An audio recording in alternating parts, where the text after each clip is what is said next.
Is Ready or Not worth buying? First, I'd like to address what I'm going to be talking about in this video. I'm going to be talking about the ways you can play this game, so like what type of modes there are, and kind of talk about a little bit of what each mode is and what it's about, maybe a few mechanics in each type of mode that you play. I'm going to be talking about the difficulties and kind of like how the game plays and how you should fit into it and where you should be when you start, and how you can work up to other difficulties and such like that. And then I'm also going to be talking about, generally speaking, weapons, game mechanics, and armor. I'm just going to touch on them lightly. I'm not going to talk about them in too crazy in depth. I do have videos on that. You want to check those out. And then I'm also going to be talking about like the negatives of the game. So like certain types of player bases or bugs or issues with the game. I'm not going to be talking about all of this in chronological order, but I am going to be talking about these things and touching on these type of topics. So with that said, this is for people who are maybe looking into Ready or Not, seeing if they want to play. And this video is just to try to help you decide if you want to play it and kind of either nudge you in the direction of buying it or not buying it, depending on what type of preferences you have as a player or what types of games you enjoy in general, or what your expectation is, just to kind of set those records straight to see if you would want to play this game. So with that said, first off, I'll start by saying, yes, I think Ready or Not is a great game. Even with its flaws, it offers an experience unlike anything really out there currently. I would also implore you to play the game with people who haven't played it, or start fresh from the beginning to really feel the experience. As once you kind of learn the mechanics of the game, it may take away and reveal what's kind of behind the curtain and change the perspective of how you play. I just want to say that before I kind of talk about more about what this game really is about. Many people have said this is a SWAT simulator, and I pretty much say it's a pretty accurate description of what Ready or Not is. Others roleplay it as a milsim. There is a modding community which has maps and like other alterations and implementations to the game that can really change it a lot. Ultimately, there's a lot of ways people play this game. Now, first, there's what I'd call the campaign of Ready or Not. It is a single player mode where you command and manage a team of 4 officers. And in this mode, each of them have like a separate stress level. So for example, you can pick the loadout, which you can pick pretty much like your own loadout, and a character level. Once they reach a certain level, they will learn a predetermined trait which empowers your SWAT team. It is pretty common for people playing this mode to play an easy level to level up and earn traits, to then play harder levels, which they can and will stress out your team based on just the map's scenario. Stress is heavily determined by the map you play, as well as your grade system, which, to explain simply, is getting an S rank, which means no enemy dies, complete every objective perfectly, and you clean up every task.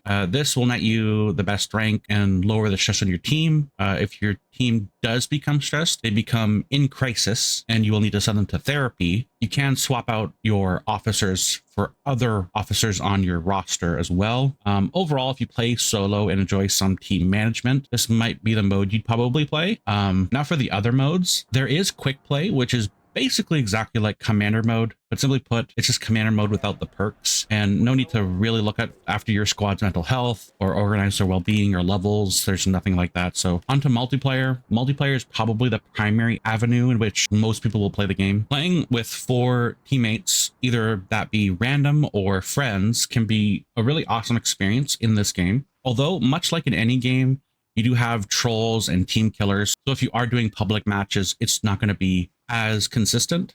There is private hosting, and you can invite your friends that way. You can also maybe join the Discord for Ready or Not. There is a Ready or Not Discord. You can find people with similar outlook on the game as you. Could be new players, could be role players, could be casual players, or just people who just want to shoot anything that moves, including civilians. So you can find all different types of people with different ways that they want to play the game. And obviously just try to find the people who best suit how you'd want to play. If you're too lazy like me or don't care to socialize too much, you could always host or join a game.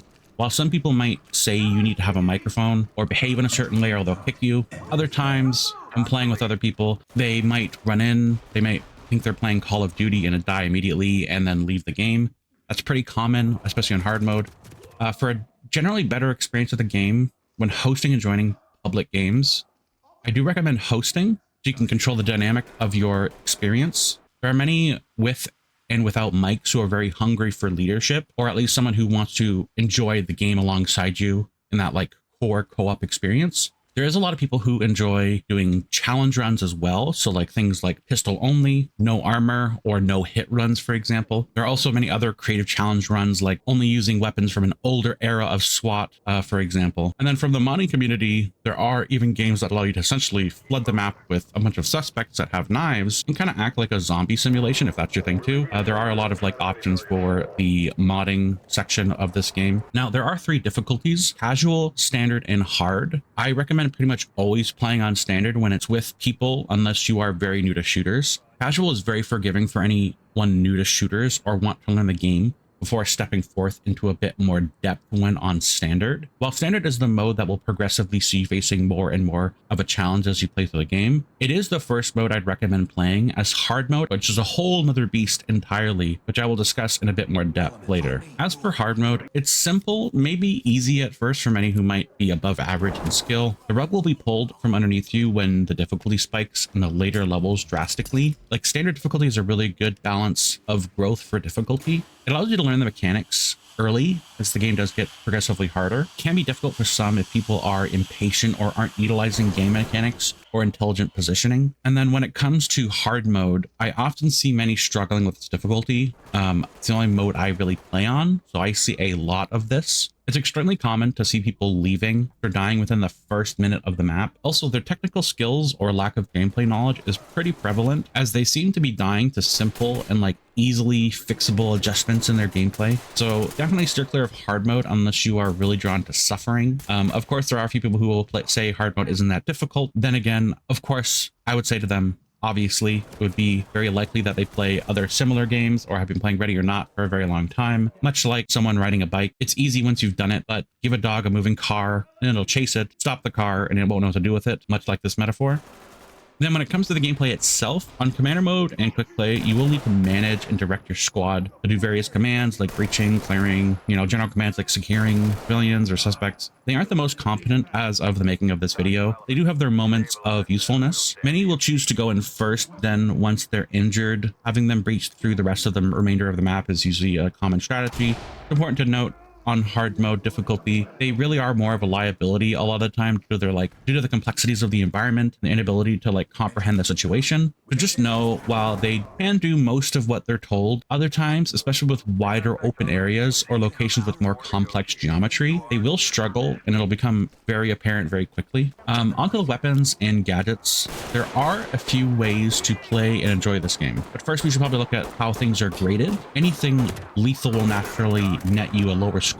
There is something called an ROE, which just means rules of engagement. This means we aren't allowed to shoot civilians or suspects unless you're defending yourself. This game takes a slightly more realistic approach where enemies need to be intimidated or subdued to surrender. And ultimately, that is the goal, is to secure every civilian and suspect. This can be achieved by yelling for compliance, using devices such as C2, flashbangs, tasers, pepper spray, gas grenades. There's like less than lethal pepper ball, weapons. There's beanbag shotguns, etc., etc. Even breaching a door will have an effect on suspects' morale and stress, which is kind of the core essence of how suspects and civilians choose to act in the scenario that they're in. So in certain scenarios, some civilians might behave differently based on the stress level, whereas the suspects, let's say if they're in a very high stress situation where they know they're not going to get a way out, they will be behaving in a more reckless manner. With that side, each suspect in each map you play will behave differently depending on the scenario. Of course, there is the controversial map, which is basically where there's a shooting within a college. Many people have covered that in the past, but the suspect behavior on this level can have suspects calling out, pretending to be students, actually pretend to be students in distress to lure you in, and without spoiling much more of the behavior of the suspects, it can lead to some really fun, enjoyable experiences when you are playing, especially with like a group, and especially if you're playing for the first time, because it is just a fun experience when you're just going through it the first time and seeing how everything is. It can lead to some very hilarious reactions and very memorable moments. Now, onto the selection of weapons. There is an okay selection of weapons and attachments. There's shotguns, rifles, battle rifles, which is just AKA larger caliber weapons, and then there's submachine guns. There is enough of a variety to keep you entertained. Shotguns literally can take off limbs. Rifles generally are for all-purpose situations. SMGs are probably for people who like to be a little more accurate and aim for vitals like headshots and stuff. Once in the later part of the game, SMGs do start to fall off due to enemy suspects having armor that will essentially negate a lot of the damage from those lower caliber weapons, aka SMGs or pistols, and it can really make certain weapons less effective basically when you start to progress through the game. And when it comes to armor is supposed to be similar to what it is like in real life in some sense, where there are ceramic plates, steel plates, each with their own benefit. Steel's a bit heavier, more durable, but slower, moves slower with every plate that you have. Ceramic is lighter, better protection, but it does break, so it isn't as durable as steel, and it's slightly faster than having steel plates on. Depending on the map, difficulty, and the suspect you're firing at, this can lead to you wanting to take higher caliber weapons with better armor piercing capability. There are two types of ammo in this game. There's JHP and AP, which is just jack-hooded hollow point and armor piercing. I have a video talking about that if you want to check that out. But simply put, JHP does more damage to unarmored suspects or exposed body parts, while armor piercing AP is better for defeating armor, but weaker versus flesh, for example. The higher caliber weapons will kind of change the effectiveness of each category and its respective ammo type, which will most time lead you to taking more or less the rifle the majority of the time and staying away from SMGs and other stuff. But so I talked a bit about the gameplay and some of its mechanics and inner workings. Is there any negatives? Yes, of course there is. First off, there are a few glitches, issues, and historically speaking, not very fast response times to these issues. If you've been watching any of my content or have been playing for a while, you likely have ran into some of these issues yourself. On console, there are different issues than there is on the PC. On PC, it generally has less issues from my understanding. Some of these issues are in general just stupid AI, you know, that isn't necessarily a glitch per se, but just like poor design or, you know, outdated things. But there can be issues like attachments missing on your weapons, unable to lean around corners, which is a really big one for the gameplay issue. There is only a few of them. There's not like a lot of big game-breaking experiences. The game is still a unique experience worth having, especially with friends. So if you look past these issues, enjoy SWAT simulation, enjoy milsim, or want to roleplay or have a team experience of CQB, and there's a lot of other reasons to play this game, of course. I'm not going to list them all. There are these reasons and many others that would likely make you want to play this game. I have 1,000 hours in this game, so I do want to inform those interested in playing this game. It is not a game you play and rush through. You aren't John Wick. You need to play more tactically, intelligently, and have effective cover and positioning. A simple mistake like walking through a doorway is one of those things that will have you restarting over frequently. Methodical is definitely the name of the game when playing Ready or Not. When you first play Ready or Not, it is a very intimate experience in the way that you really get invested in the scenarios, and in the moment-to-moment gameplay, it can be very intense and immersive. I will say you might not enjoy it solo. Well, there are things you might be able to do to enjoy solo playing. Sometimes the AI can get in the way of enjoying it for some. Another thing can be running into people who enjoy being a bit more reckless. This can be like mitigated by just hosting your games and joining the Discord looking for like-minded people, which is something I recommend strongly if you enjoy having more role play or team-oriented style of gameplay, which will really enrich the like replay ability. Then of course there's people who love achievements, getting S ranks on all the maps, other specific challenges that make you play and experience the game in different ways. For example, there are missions where you're not allowed to wear any armor or use any gadgets like grenades. You just need to use like your rifle, for example. Sometimes there's ones that challenge you to only use a particular type of pistol, so like a revolver. You have to go through a whole map using only the revolver. Then finally, if you're all done with that and you don't really have anything else to do, you can also, if you want to, mod your game. There are maps, new weapons, attachments, and other additions that can really enhance the game with mods. And of course, there's things where you can like tweak the AI behavior or the AI numbers. So there's like a lot more suspects in a map, for example. It can really change the dynamic and the experience, especially if you're playing with a group of people. It can really add and change the dynamic of the gameplay, which would be really, really fun if you're playing in a group. At the end of all this, ultimately, I would recommend Ready or Not. Most of the issues with the game aren't game breaking. The experience is fun and unique, especially for those who enjoy the themes of this game, which I really didn't discuss, but it is a dark and ominous sort of theme. It's kind of the more darker side of reality, talking about things we try not to think about on a daily basis when it comes to real life. I do want to say a few more things. There was an update that censored quite a bit of the game from being too graphic for the Xbox audiences. My understanding is just because they were porting it over to Xbox so that Xbox players could play Ready or Not. It was coming to Xbox, and they, I assume, just had to tone it down for that reason. It still has the themes and underlying tones of all these real life tragedies,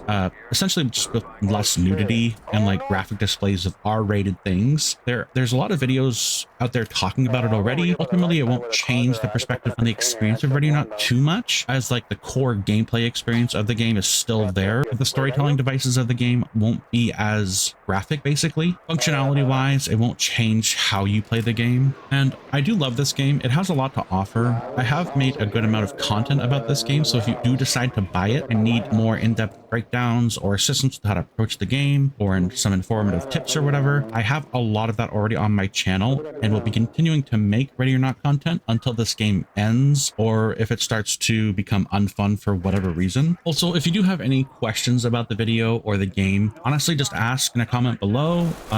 I'll definitely respond to your comment when I see it, and there's probably a lot of other people who'd love to respond and tell you about how much they love the game or how much they hate the game. I imagine if you already have been subscribed to me, you probably already really love the game of Ready or Not, or you are just a casual player looking for tips or something. So as I said, if you do have any questions about the game or other experiences within the game or any generalized questions about, you know, if you want to purchase the game and maybe you're not sure about it for whatever reason, definitely just feel free to ask. I've been playing this game for a long time. I really enjoy it and like the dynamics of the game, but I'm not so rose-tinted with this game that I don't see the realities of issues with the game or other things. And this is kind of natural whenever you are playing a game for such a long time. You obviously will always see issues with the game. There are some people who play this game and they don't see any issues, which I have asked in my community and stuff before. There are people who just don't know what I'm talking about. They're like, oh, I've never known about this issue, for example. And then on my end, it's like I've experienced it like, you know, upwards of like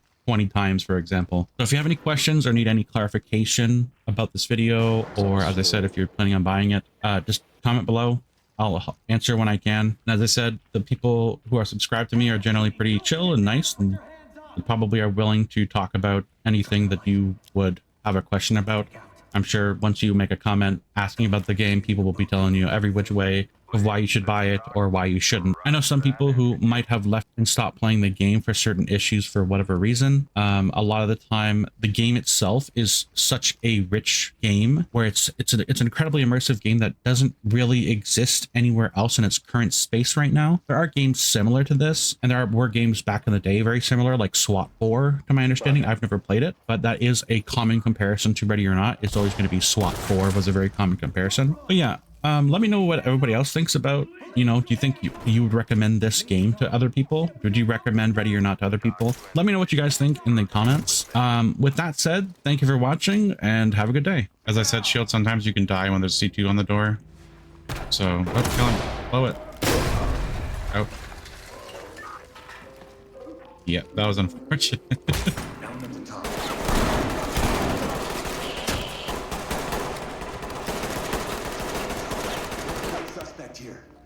Yeah, that was an unfortunate series of events. I'm curious how you died. The C2 was lined up with you, so it killed you, so